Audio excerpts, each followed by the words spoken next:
শবে বরাতের রাতে একত্রিত হয়ে রাতভর ইবাদত করা ও পরদিন রোজা রাখা কতটুকু শরীয়ত সম্মত? ভাইরা আমার, শবে বরাত উপলক্ষে রাতভর একত্রিত হয়ে মসজিদে ইবাদত বন্দেগী করা কোনো হাদিস দ্বারা প্রমাণিত নয়।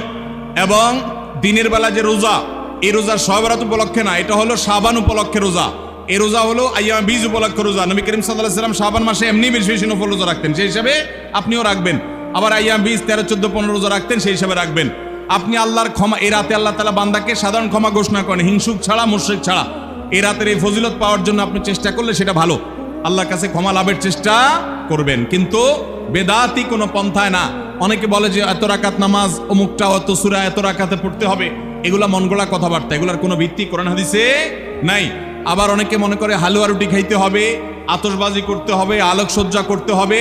শবে বরাতকে কেন্দ্র করে যা হয় তার বেশিরভাগই বেদাত এবং ভুয়া, মন গড়া ভিত্তিহীন, এগুলার কোনো অস্তিত্ব কোরআন হাদিসে পাওয়া যায়।